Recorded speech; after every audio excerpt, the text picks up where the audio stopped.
Today in court, a Jacksonville father pleads guilty to manslaughter in the shooting death of his 23-year-old son.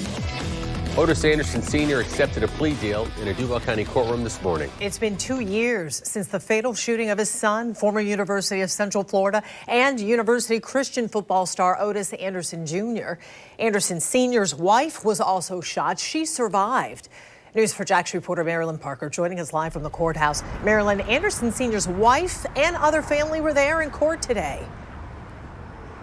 Yes, and I want you to think about the situation, the predicament that his wife is in, Denise Anderson. She was a victim in this case.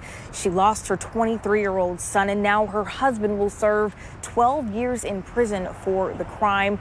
There are no winners here, but her attorney tells us that she's actually happy all this court process is done with. Otis Anderson Sr. is about to change his plea. He's authorized me to, on count one, enter a plea of guilty because it's in his best interest. He's accused of shooting and killing his 23-year-old son and shooting his wife, Denise, who stood by in court Tuesday. Her attorney says there's no way to describe what she's lost. The emotions haven't changed today. They've been high, you can imagine, this entire ordeal. And Ms. Anderson is, she's happy that this part of the process is over. Here's what she told police happened back in November 2021. Anderson Sr. was upset after his son's girlfriend's dog bit him. Her son and husband started arguing and looked like they were going to fight. Then she heard a pow, then her son saying, "You shot me." Anderson Sr. told police he and his son got into a pushing match. He grabbed his gun from the garage. His son charged at him, then he shot him.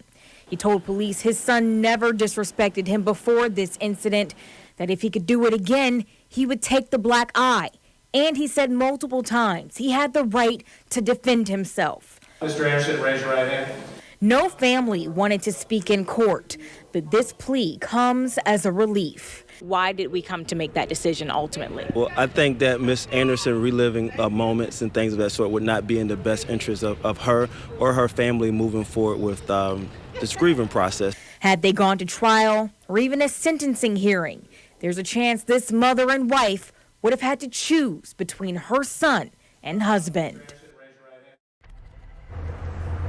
And after the 12-year sentence, he'll do 5 years on probation, undergoing mental health and anger management treatment.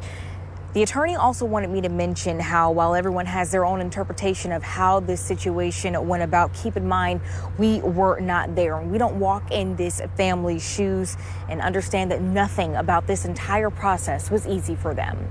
We're live at the Duval County Courthouse tonight. Marilyn Parker, Channel 4, the local station.